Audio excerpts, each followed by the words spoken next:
Hello, I'm Granville Emerson, and welcome to another edition of Lidline Sports with my co-host, Seattle sports enthusiast, Renault Bean. We call him Pepe. What up, Pep? Hey. A lot going on, man. We want to welcome our listeners from Rainier Valley Radio.world. That's Rainier Valley Radio.world in Seattle. Big shout out to station manager Tony Benton for putting us on. We hope that you all enjoy weekly Lidline Sports Talk on Rainier Valley Radio.1. Lot going on today. Russell Westbrook breaks the Big O's triple-double record. And a coup de grace, 50 points and a game winner. Big three. The NBA MVP vote rages. Playoffs start this weekend. Baseball season officially got started with the Mariners winning their home opener. I know you enjoyed that. Ho hum. Richard Sherman trade talks continue. We'll get to that. We'll get to Marshawn being interested in the Patriots, the NFL draft, golf with Sergio after 20 years, winning the major, and we got Huskies hoops to talk, all on this edition of Lidline Sports. First up, Russell Westbrook and his record-breaking season. He averaged a triple-double, like I said last week. He averaged a triple-double for the season. Yes, he did. Oscar Robertson still holds a record, and that's the most all-time triple-doubles of 181. That is correct. Westbrook has 79. He's got a ways to go, but on his pace, he's going to catch him. Long ways to go. Long ways to go. Now, we talked about this last week, and we talked about the MVP race and Russell Westbrook and James Harden. Right. And this week, James Harden threw shade at Russell Westbrook. Were you aware of that? Yes, vaguely. But, the thing is, we said last week, it needs to be either MOP and MVP or one way or the other. Yeah, well, unfortunately, only MOP is in the college NCAA championship game. The MVP is in the NBA and will stay in the NBA going forward, I'm sure. Probably. So, Harden, when asked about Westbrook's feats, Harden was like, well, I thought it was all about winning. Right. Right? Which is what I think it should be about, too. It should be about winning. And Harden has put up some great numbers in his own right. He's the only player in NBA history to average 25 points per game and account for 25 points per game per assist given to his team. So he's having a great season in his own right. Phenomenal. I mean, really. But, Westbrook has been off the charts all season from game one to game 81. He hasn't missed a game. He doesn't sit out, and he's just been unbelievable. I mean, I don't know how you can't give it to him. I mean, I do understand the logistics of what Harden has done for his team, but looking at Westbrook overall, I'm saying he's the MVP. Well, there is arguments to be made for Harden. Harden, his team has a better record than Westbrook's OKC team. Matter of fact, the Washington Post I read today had a great argument for Kawhi Leonard. They say that their MVP is Kawhi Leonard. Some people would argue LeBron. LeBron has had his best season in 3 years. Some would argue Giannis Antetokounmpo from Milwaukee, who leads the Milwaukee Bucks in all 5 categories. Yeah, they're in the playoffs too. Yeah, so one thing about this NBA season, it's the first season in a long time where you've had a lot of legitimate MVP candidates. Right. The Washington Post argued for Kawhi Leonard, saying that, and this is true, Kawhi Leonard is far and away the best defensive player in the league. No doubt. Far and away. There's nobody even close on the guard level as Kawhi Leonard. Correct. Not only that, his effective field goal percentage, and we talked about that before on a previous broadcast, what effective field goal percentage is. That is including a two-pointer and a three-pointer, and a three-pointer is worth more than a two-pointer because it's worth more points. Right. So percentage-wise, you may shoot a lower average, but you get more points.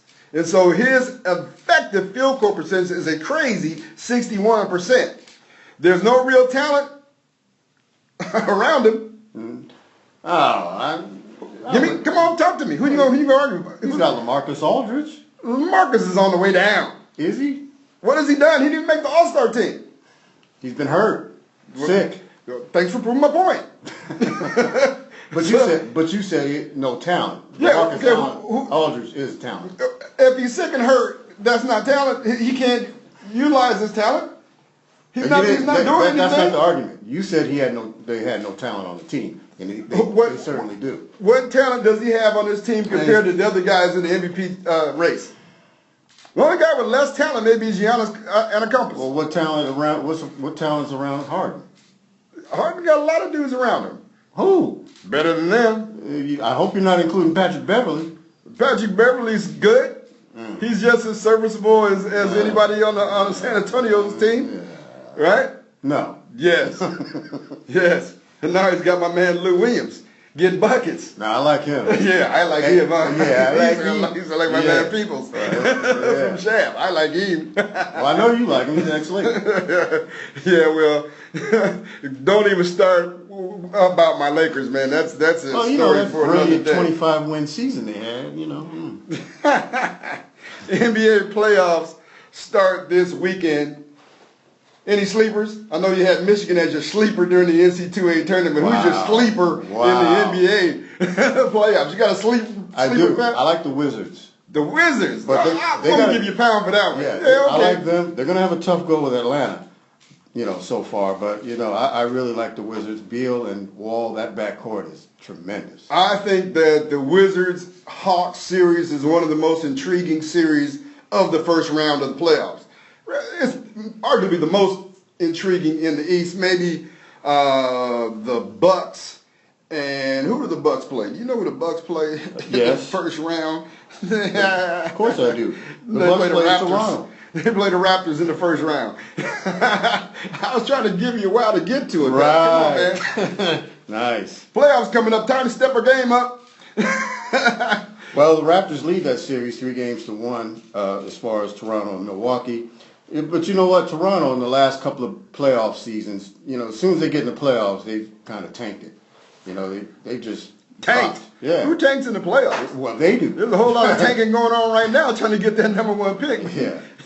they might just not be playing well in the playoffs. But Toronto, I don't know. We'll see. I think that's an intriguing series, though. It would be good to see what happens. Well, there's still some a little bit of we don't know as far as the East is concerned, because Miami, if they win, they can still get in. They're actually tied, hold the tiebreaker, right? Yeah, they hold the tiebreaker. So they can actually get in. The West is set in stone. Golden State and Portland, San Antonio, Memphis, and the other one is what? I forget. Thanks. Way to do that. Oh, Utah and the Clippers. Okay. The Eastern Conference is up in the air. Even the number one seed is up in the air. Right. Cleveland holds the tiebreaker over the Celtics, but they're choosing to rest LeBron in the final game. They got smacked around yesterday. Yeah, so they're not even really caring about first place or not. No, it doesn't appear that way anyway. Boston needs it more than they do, I guess, as far as home court. I think LeBron may be doing way too much now. Like, okay, LeBron, you're general manager. You're going out. You're getting all the players you want to get. Now you want to dictate where your team finishes in the standings. You don't care if you win the top seed because you believe you can win on the road in any city. So it doesn't matter if you get home court advantage or not. Home court advantage matters. It does. And here's a fact. The Cavaliers are 12-14 since the All-Star break, and no team has won an NBA title posting a losing record after the All-Star game. So, LeBron, that's just another feat that you'll have to accomplish this year for resting all your dudes the second half of the season. subscribing to the thought that we would rather be well rested going into the playoffs and healthy than to have the number 1 seed. So, well, you get plenty of rest if you get that put out in the first round. yeah. You'll be kicked back on the boat in the middle of the lake, snoozing with your fishing pole in the water. I'm fishing. Speaking of playing well in the second half of the season, though, the Milwaukee Bucks are 20-9 in the last 29 games. Yeah, they're making that push. Yeah, since Chris Middleton came back, he was injured for half of the year. Mm-hmm. He's back in the starting lineup, averaging 17 points a game. And so now they've got a 1-2 punch with Middleton and Antetokounmpo. So, it'll be interesting to see how that all shakes out. The West is going to be interesting, too. You know what the interesting matchup is in the West? It's the Spurs and Memphis. Memphis has traditionally given the Spurs a lot of problems. They actually knocked them out a couple of years ago. They may knock them out this year. They're on the season tied 2-2. Right. So it's a 2-7 seed going at each other. And so it's one of the most intriguing matchups of the first round of the NBA playoffs. I don't know what will happen in that series. I think the Spurs still get them. Yeah, I think so. But I'd like to see them take them to the brink and make it interesting for the fans.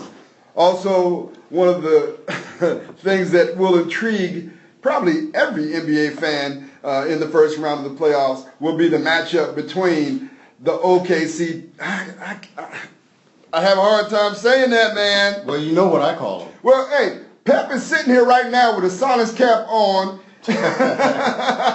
Yes. in memory of our Seattle Supersonics. And don't y'all think it's just a travesty here in Seattle that we were not able to experience firsthand the greatness of Russell Westbrook this season? Totally. That should be going down right here in Seattle. Definitely. Russell Westbrook was drafted by the Seattle Supersonics and stolen with the rest of the Sonics to Oklahoma. By the fake Sonics. The fake Sonics, that's what they are now, right? That's what I call them. I don't call them that other name. But anyway, Houston versus the fake Sonics, Westbrook, Harden. I mean, have you ever seen, or maybe preview, two players that will probably go at each other like gangbusters, like I've never seen before? Like, I know Kareem and Wilt used to go at each other, and West and Robertson and Frazier and all that. But I mean, Westbrook and Harden, I mean, I can see that just coming down to just wow. I mean, I mean, there's not even enough accolades or even, I mean, HBO, Showtime. I mean, everybody needs to be on this. McDonald's announced a few weeks ago that they're serving 100% beef, and they got 100% beef going on between Harden and Westbrook, and it'll be on full display in the first round of the NBA playoffs. I can't wait to get it started. That's when I tune into the NBA. I haven't really been watching. I've been kind of looking in and looking there and looking at some stats and all that kind of stuff, but I haven't really sat down and just devoured the NBA. But it's that time of the year. Yes, sir. Switching to football, Richard Sherman. Are the Seahawks really going to trade him? They definitely trying. He initiated, but you know what? But they're running with it. That's a lie. That's a lie. That's a lie straight from Richard Sherman's ego. The Seahawks initiated talks about the trade. He's trying to save face by saying he initiated it. He know he didn't initiate no trade. What he's trying to do is he's trying to get the one up on the Seahawks. Now, they're disgruntled behind his sideline antics from this season. Do you remember him going off on, most definitely, on your favorite coach, Daryl Bevel? All right now. Man. You have any comments? About Bevel? No. Okay. But anyway, listen. Mike Ruffalo reported today that the Seahawks have actually toned down their offer, or their request for a trade.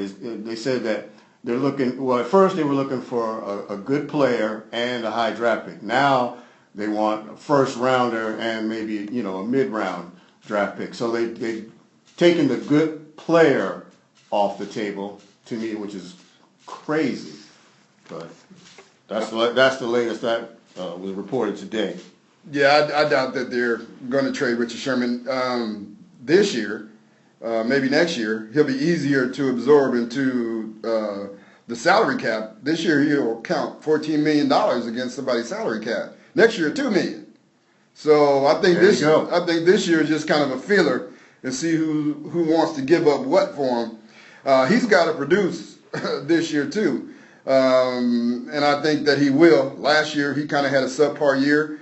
He kind of suffered from not having anybody on the other side of the field, right, which made him go play both sides of the field, which he's not used to. His left side, he always would stay on the left side, and this year he tried to cover receivers all around the field and cover slot receivers and all of that, and he was getting toasted. he did not have his best season this year, and so we'll monitor that. I know he's on vacation now somewhere in, I think he's in Pan America or somewhere like that on vacation. Panama? Somewhere. I'm not there, so I never heard of Pan America, so I just wonder. No, Panama. Where they hold the Pan American Games? Man, okay, what's the capital of Pan America? Hey, I will defer to you because you're a Navy man, and I know you've been all around the world. All right. I've only, as far as I've been, is the Eastern Caribbean. If it's past Aruba, I don't know. My plane just really goes to Los Angeles. I'm going to New Orleans next weekend. We're going to be some. That's your stomping grounds, ain't it? Do you have a place for me to go while I'm in New Orleans next weekend? Because I got to eat. Well, I got a lot of cousins and relatives. Well, call your cousins up, man. Find out what's going on down there. Marshawn is talking real crazy now about playing for the Patriots. Telling the Patriots he's interested. You believe that? You know I don't. I told you last week. You're not hitting me with that okey doke. I told you last week Marshawn is a marketing machine. Right. And all of this is free publicity for Beast Mode. I would be very surprised if he came out of retirement. I heard a figure that he was asking for $9 million. Nobody's paying Marshawn $9 million to come out of retirement. I don't see that happening either. So I think that he's very smart and that he is keeping his name out there for a guy that's been retired for over 2 years. I don't think there's any player that's been talked about that much. That's true. Maybe Terrell Owens. Oh. He's still being talked about. Why? I haven't heard anything about him. Oh, he was on Sports Nation today. Oh. Talking about Tony Romo, the Dallas Mavericks. Oh, his quarterback? Yeah, his quarterback. The Dallas Mavericks are going to honor Tony Romo and suit him up in a Dallas Mavericks uniform tonight. Well, there's video of him taking jump shots, and they said he was, hitting threes. Yeah, I saw the video. Oh. You can take a video of me hitting threes too, but that doesn't mean I should suit up for an NBA team. Please don't. we want to hear from you. Hit us up on Facebook in the comments section or Lidline Sports at yahoo.com and let us know if Tony Romo should suit up for the Dallas Mavericks or if Mark Cuban should have even extended him the offer to suit up for the Dallas Mavericks. Well, are they in the playoffs? No, they're not in the playoffs. It's a publicity stunt. So why not? Seahawks signed a speedster. Another wide receiver, another small dude. Yeah. 5'9" track star out of LSU. Cyril Grayson. Well, he's an All-American at LSU. He competed in the 400 meters and 4x400 relays. He last played football for Baton Rouge Archbishop Rummel High School, which was 2011. So he's been out of football for quite a while. But he broke the school record for receiving yards with 731, 28 catches, So, he said that he wanted to get back to football, for a long time. So, yeah, good luck. He'll be cutting training down. I like the way that John Schneider and Pete Carroll goes after guys that they think might be able to do something. Speed kills, Hey, well, you know what? They need to replace Curse, so why not? I remember when a friend of mine, Rick Dupree, he had a friend named Ronaldo Skeets Nehemiah. Oh, yeah. Do you remember when he played for the 49ers? Do we ever? Yeah, didn't he have Tyrannosaurus Rex arms? He did have some alligator arms on occasion, that's for sure. Yeah. But he had a decent, he was better than we thought he was going to be, though.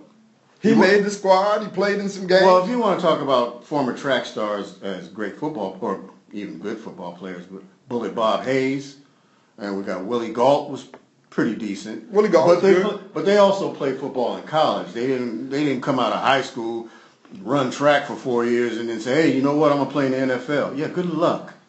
Bob Hayes was a speedster for the Dallas Cowboys. I mean, he would be so far open that they would underthrow him most of the time. Willie Gault had a really good career, actually, with the Chicago Bears. Bears, yep. And so... The Bears. The Bears. So it's not impossible. It is kind of far-fetched considering this guy did not even play in he college. wowed everybody at the pro day. So, he ran a 4.33. And he Still not as fast as John Ross. No, it's not. And John Ross has been playing. And John Ross is a receiver. You could be fast, but how fast are you in pads? That's what I want to know. Yeah, well, And, there's a different. There's track speed, and then there's speed in uniform. We'll see what happens. yeah, you got to be able to move around with the uniform on and catch the ball at the same time. That's right. Good luck. The NFL draft is fastly approaching at the end of this month. Did you see where Myles Garrett, defensive end, Texas A&M, arguably the number one pick, most likely number one pick? He's a very, very kind of different kind of dude, kind of eccentric. Right. Does poetry, studied architecture at Texas A&M. Right. He said he might not be the smartest person in the draft, but he's up there. Yeah, and he also said that if the Browns don't take him, number one, that he will torment them for the next 10 to 12 years. So if they don't pick him, he's going to be going after whoever their quarterback is, he's going to be going after him. Well, I always say, and you've heard me say it, I love dudes with confidence. I think confidence is everything. If you've got talent, the next thing is, do you have the confidence to take your talent further than anybody else thinks you can? So I'm always with the guy who's confident and a little braggadocious and arrogant, borderline arrogant. I'm always good with that. I remember when Eric Metcalf played in the NFL, and I used to tell him all the time, I'm like, man, you need to be borderline arrogant.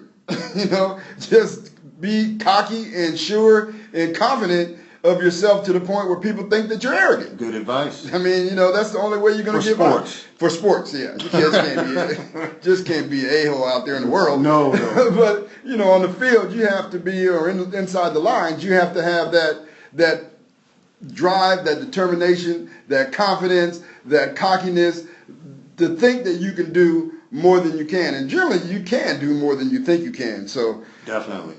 I don't know if Garrett will be able to do all of that he's talking about, but I'll give him props for trying. The Seattle Mariners, I know you can't wait to talk about them.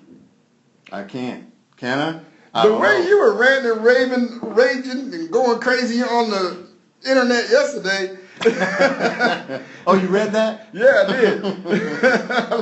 That's why I said to give that man a Pepsi. Because you were hot. Well, I had good reason. They were 1-6. The season just started. Yeah, 1-6 the first week of the season, and you blow a 6-run lead. I mean, oh man, really? You're gonna blow a 6-run lead the first week of the season. I mean, they ain't even come home yet, and they're already in the tank, so to speak. There's really. 167 games in the Major League season. Yeah, but you know what? This is their MO. I mean, the Mariners are. This is who they are. They blow leads. They can't finish rallies. They promise this, they promise that, and they fail every time. Since 2001, have they been in the playoffs? I'll answer that. That would be no. They won 116 games in 2001. Did they make the World Series? Let me answer that. That would be no. Who does that? They do. The season is young. Yeah, so what? It was young last year and the year before that. They went on the road. And what happened? They came home 1-6. They have 9 games in 10 days. They won their first one. Okay. Right? Right. They won their first one at home. Now they can go on their own little run and get back to 500 at least. Can they? Yeah, they can. Because, traditionally they don't play well here. They don't play well at the safe. They had the bats humming yesterday. Yesterday they did. Yeah, and they also had left 100 men on base. The first 4 innings, they were 1 for 8 with runners in scoring position. So, this is who they are. I mean, yeah, it was successful yesterday because Paxton, played like an ace, pitched like an ace, 7 scoreless innings, and last Wednesday, he was 6 scoreless innings. So the guy's got his groove going. But if he's the only one, this team is in trouble. Because if King Felix is not King Felix, they don't have a shot. You are just a Debbie Downer. 16 years of not making the playoffs, Downer. How about that? Thank God you got the New York Yankees. Have you figured out who your favorite player is on the New York Yankees yet? Gary Sanchez. But you know what? The Yankees are 2-4, so I'm not happy with them either. Okay, so in case you missed it last week, he said that the New York Yankees was his favorite team. And when I asked him who his favorite player was, he could not give me a name. So he did go online and find somebody. No, actually, I heard his name the other day. You didn't find him in the water? I didn't look. Okay. But back to the Seattle Mariners. Must we? Hey, they've got what? They've got a lot of good players. They got a nice little lineup of hitters with Robinson Cano and Nelson Cruz. Yeah, they all look good on paper, but from what I understand, paper don't hit or pitch. They hit yesterday. Okay. Yeah, they hit yesterday. They can hit. Can they? Give them some time. You know good and well Robinson Cano and Nelson Cruz are going to hit the ball. Yeah, but, and so is Seager. But are they going to hit it in time for them to do anything? I mean, Kyle Seager, God. Kyle Seager, April and May, he don't hit. Middle of June, that's when he starts cranking it up. But will it be too late by then? We can't have that. He's got to get it going now. He's got to stop this. Pep. Yes? If this was September, I'd be right with you. But we are 8 games into the season. Mm-hmm. 8 games. 8 games. They have talent on their team. I've heard this before. They have talent on their team. You heard it again. Mm-hmm. And they are going to do some damage. Give them a chance. Well, the Astros have been owning them. The Angels have been owning them. You can't get owned by teams in your own division constantly. It doesn't work that way. You got to play 19 games against each division opponent. And if you're getting crushed by those opponents, what do you think is going to happen for the rest of the season? Only time will tell. Mm-hmm. Only time will tell. But I am saying that this year's group of Mariners, I'll tell you like I told you yesterday, it's not how you start, it's how you finish. Are you wearing khakis, Pete? He tried to call me Pete Carroll. That's the whole deal. Yeah. So, well, that bullpen ain't showing anything. So if the bullpen's not showing anything now, you think they're going to start showing something in July? Oh, well, they showed something yesterday. They got a good save yesterday. Listen, Paxton pitched phenomenal yesterday. 7 strong innings. Okay, so and the bullpen came in and got three strikeouts in a row to get out. But that's what the job is. You want your starter to have 6, 7 good innings, and then you want your bullpen to come in and mop up. But you want that every night. You don't want the bullpen coming in the 3rd inning, 4th inning, each and every night, because they get wore out. And guess what happens when your pitchers get wore out? You get wore out.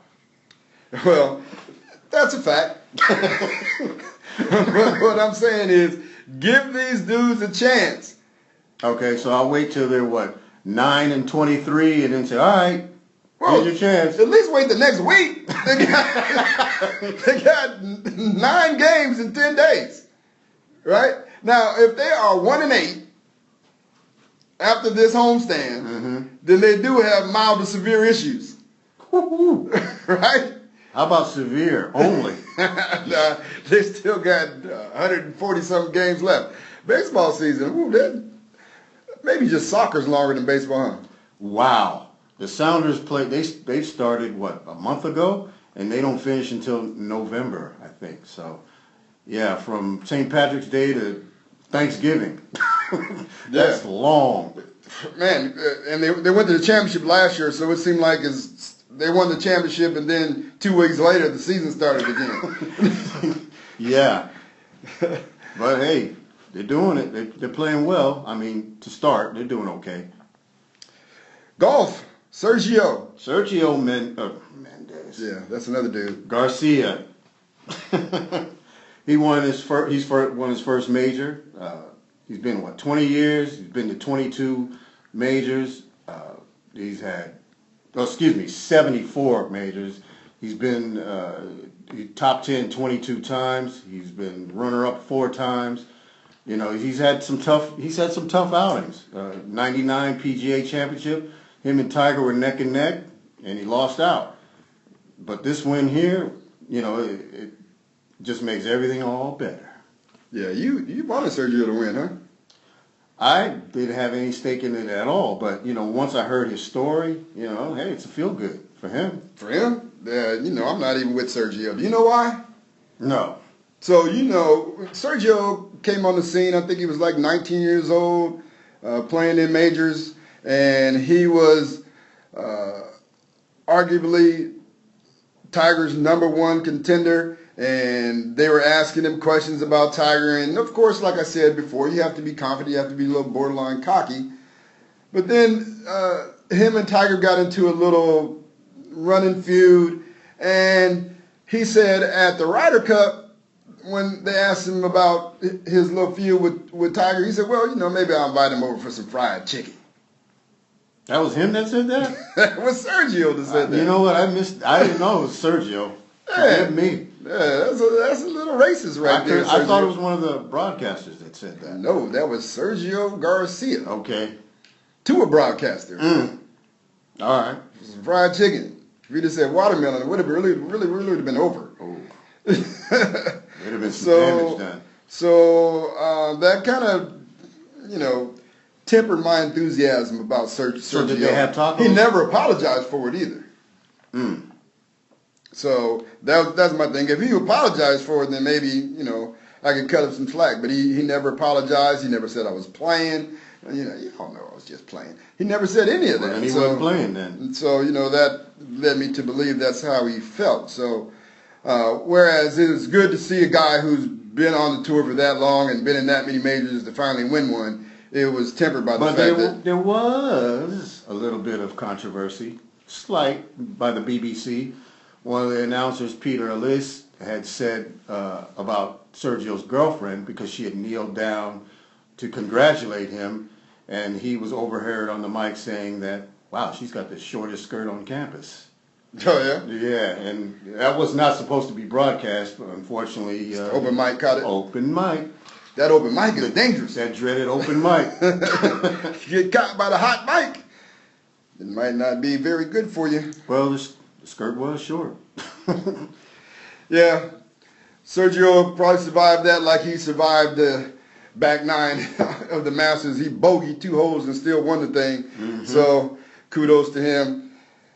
And we'll see who goes forward in winning the next major, and we'll see if Tiger ever comes back. You know what's funny? I was talking to my mom about Tiger Woods, and my mom swears up and down she believes this like it's just a fact. She believes that Tiger can't play anymore because his wife hit him in the back with a golf club. That's why he has back clubs, because his ex-wife hit him in the back when they were having marital problems. She says, there's no reason why he can't play. Well, she had to hit him in the back. Well, ever since that stuff happened, he has not been the same, that's for sure.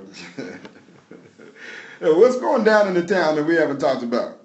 Well, we have discussed a little bit about UW and the basketball program, of course. They signed they recruited two, one's a former prep player at O'Day High School, and Michael Carter III. And then, of course, they got Nate Pryor from West Seattle, who I know personally and have seen him play since he's 12 or 13 years old. So I have a vested interest in what he's doing, to be honest. And I was glad to see that they got him. Michael Carter III, for those of you who don't know, he's a very good point guard, about 6'3", played at O'Day, graduated in 2016.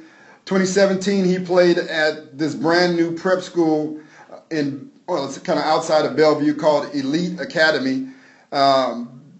Played very well last year. Got a lot of notoriety out there on the prep circuit. It's a whole different thing. What kind of teams do they play? Do they play like junior colleges, or what's their competition? Their competition, it's kind of crazy. They play other prep schools, of course, like Mount Verdi and Finley Prep down in Las Vegas. Okay. Those type of schools. They have a little prep school league that they play other schools. And then they also play in some junior college tournaments. Okay. And then they play some other kind of teams too, like semi-pro teams or whatever. Whoa. Yeah, okay. Yeah. I mean, it's kind of a hodgepodge type crazy schedule that they play. I couldn't really make heads or tails out of it, other than the fact that they play against other prep schools, and then they play against some junior colleges as well for their other games. How do they do in their inaugural season? From what I could tell, I kind of followed. For those of you who know the name JoJo Rodriguez, coached and played at Garfield, coached at Lakes. He's an assistant coach with the program, and so I kind of followed him a little bit on Facebook. He's a Facebook friend of mine, and so they did pretty well. And so I don't know how they finished in the standings. I know that they won a couple of the tournaments that they had, and that he was really pleased about the season that they had. So that's all I can really tell you. All I know is that Michael Carter III can play. He's a little on the thin side. He reminds you stature-wise of a 6'3" DeJounte Murray. Okay. Wow. Right? Yeah. He's real thin. Yeah, so is Michael Carter III. Right. But so there's going to be some hot competition there, because, you got Pryor and Carter coming in, and plus, you got the incumbent Crisp, who's already there, and then, he's got the job right now because Fultz is gone. So that's going to be an interesting battle with those three. Yeah. Who do you like to be named the starter? I would probably think that Nate Pryor will be a 4-year starter at the UW. I agree with that. All right, so here's my reason. Nate Pryor, unlike any kid that I've seen in a long time, can control a basketball game. I don't care what tempo you want to play. If you want to play fast, he can play fast. If you want to play slow, he can play slow. He doesn't need the ball to score. He can score with the ball. Right. He plays defense. That's the other thing about it, because Michael Carter doesn't play defense. At least he didn't when he was in high school, to my knowledge. And I know, who's the other guy that you mentioned? From Chris. He doesn't play any defense. No. So I'm looking at Nate Pryor coming in and being the guy in terms of solidifying their team. I think he's going to make their team better. I just love the kid. I was telling a friend of mine yesterday, I asked him about Nate. I was like, did you watch Nate in the state semifinals against Garfield? Do you remember the last scoring play he made to put their team up to win, to be in position to win the game? It was a reverse spin dribble off a ball pick. I don't know any dude in high school that's doing a reverse spin dribble off a ball pick and scoring at the rim. Right, and I think it was with his left hand too. Yeah, that's one thing I love about Nate. Nate, he's a pass first point guard, which your teammates love. He gets the ball in a position that you can score or do something with it that's positive. And he can use either hand, left, right, it don't matter. The guy has got it all as far as that's concerned. I love him personally. And you know, just watching him. Even if I didn't know him personally and I just watched him, I would just say you described him perfectly when you off the air when you told me he's a maestro, and that's exactly what he is. He's a symphony conductor out there. He has everybody in position, puts the ball where it needs to be put. He can score when he needs to score. He can do it. He's the guy. Well, we're hyping the kid up, and we certainly hope that he delivers at the University of Washington. He had committed after his sophomore year to Seattle University. Coach Cameron Dollar was let go at Seattle University and then picked up as an assistant coach at the University of Washington. And I was on social media saying, Mike Hopkins, the new head coach of the University of Washington, the first thing you need to do is sign Nate Pryor, because I believe the kid is just a game changer. And not only does he do all that, he doesn't dominate the ball. He gives the ball up freely, but if you need him to take over the game, he'll take over the game. Yes. And I know that's what he did against us when we played them, the team where I'm an assistant coach at Seattle Prep. Every time we played West Seattle, the last 3 times we played them, we were winning. And then he took over the game and we lost. So I know that he is a gamer. And so I'm looking forward to watching him play. I'm looking forward to Michael Carter to develop, because I believe Michael Carter will be a very, very solid college guard. So I kind of like what Mike Hopkins is doing. He's bringing in guys that'll be there for 4 years. I like that too. Right? So one of the problems that the University of Washington had was the one and done phenomenon, where they lost players and they didn't have a good enough nucleus to continue on and go after NCAA tournament berths. So I'm liking what Hopkins is doing thus far, getting the homegrown talent. Oh, and we haven't mentioned the one thing that's pretty important, that it looks like Jalen Noel will stay. So, you know, he's probably their best recruit. Where do you get your information? Hey, I got a solid source that knows him well. Yes. You got a source that you won't reveal? No. That Jalen Noel is staying? Yes. Well, people ask me that all the time, and, you know, I had wondered about it. I've been kind of sure that he would stay. His high school coach, Ed Haskins, just became an assistant coach at Washington State University yesterday, officially. It had been rumored for a while. Okay. Officially yesterday, he's assistant coach at Washington State University with Ernie Kent, head coach. And so I was like, oh, is that a ploy to get Noel? Is that what that is? Most definitely. Well, it didn't work. if your sources are correct, it didn't work. Well, my source's reasoning is family, for one thing. You know, we know that he lost his father in the past year. Mike Noel. Yes, and you know, that's a big thing, losing your father, especially at this age. And you know, he wants to stay close to home, take care of his family, and just be there so they can see him play. Because his mom will be able to watch him play. She won't be able to travel much because he's got younger siblings to take care of. She does, rather. So, you know, that's his reasoning, which is good. Well, I felt like, they're a really, really close-knit family. Had a chance to meet and talk at length with his father and his mother. When Jalen was in the 8th grade, they came to the Seattle Prep open house. Mm-hmm. And we talked about the possibility of him enrolling in Seattle Prep. I felt like he wanted to enroll at Seattle Prep, but at that particular time, his dad was the JV coach at Garfield. Right. So it was like, yeah, you got to go to Garfield. You got to Mm-hmm. go play for your dad. That makes sense. His dad was just such a great dude, man. And tragic loss. Yeah, cancer is a tough deal. And so It is. I'm a survivor. I know. Mike Noel, you are in our hearts still and always will be. I wish Jalen the very best. I think one of the sad things that happened, I mean, if you think about it, it's not really sad, but I really want the kid to really do well. I thought he was the best player in the state of Washington coming out of his junior year into his senior year. So did I. But then Michael Porter comes to town. Right? So Michael Porter comes to town and steals all of his thunder, and whereas Jalen Noel should have been the Washington State Player of the Year, he should have been the Gatorade Player of the Year, and he didn't get any of that. None of that. Because...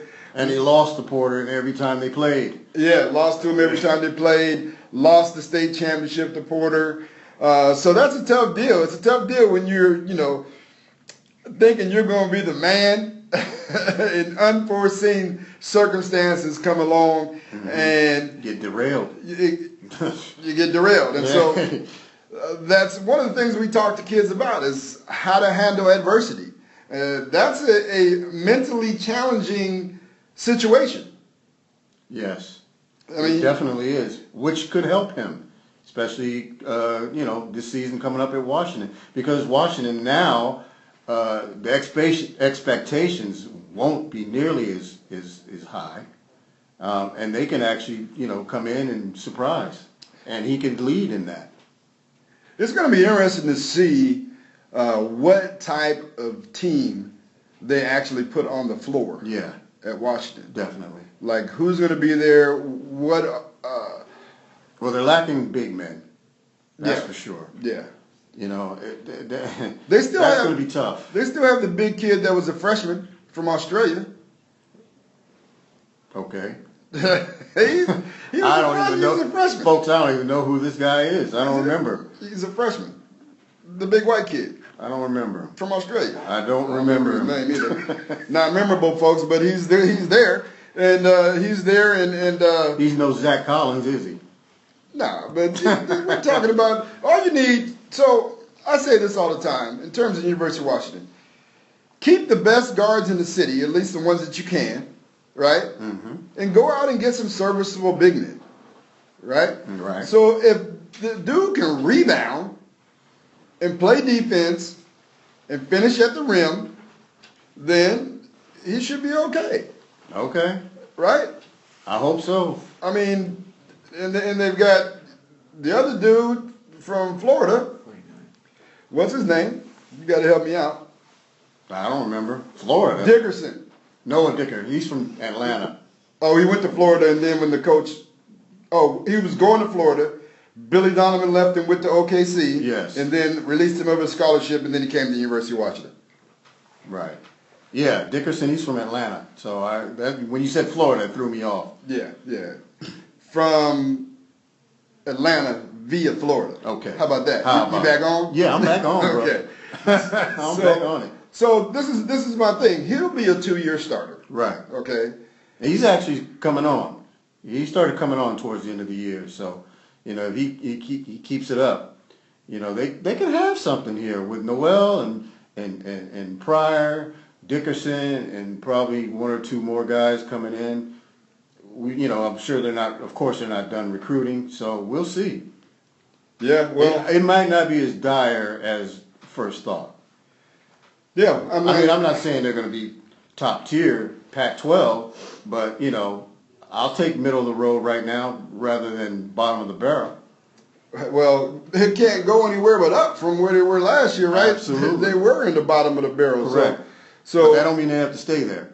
well, nobody's counting on them staying there. That's for sure. But they'll have Matisse Thybulle. He'll be in his 3rd year starting. Okay. Noah Dickerson. That's a good nucleus. Dominic Green. When's he gonna finally realize his potential? Well, he better this summer. It'll be his 3rd year too. I thought Carlos Johnson was a tough guard. Right? You got Debonair Duveroso, right? And the big guy, Sam Timms, 6'11", 265, from New Zealand, not Australia. Oh, okay. Okay? Yes. Right? So you got 6'11", 265. You got size there, right?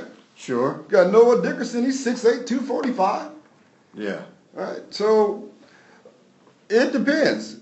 Will he be able to develop those dudes on his roster and integrate the new guys that are coming? Right.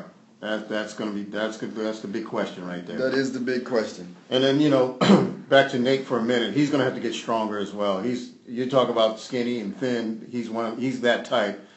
He's going to have to hit the weight room so he doesn't get posted up, consistently. But you said he's strong defensively.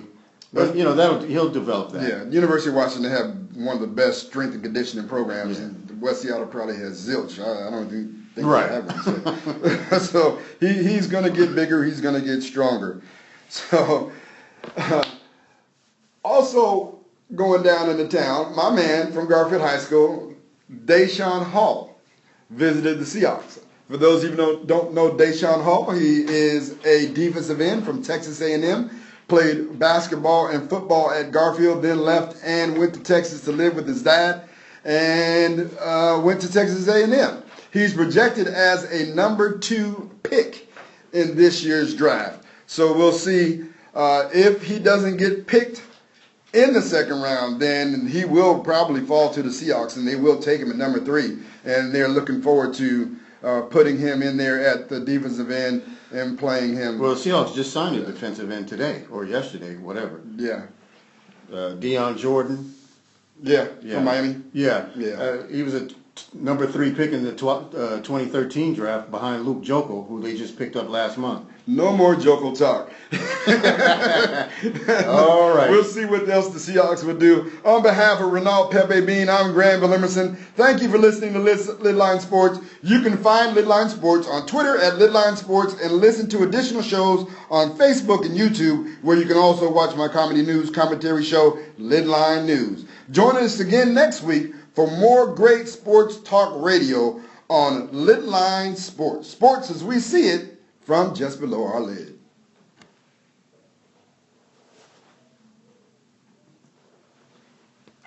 Awesome. No. Awesome, man. Y'all was distracting the heck out of us. Were we distracted? Yes.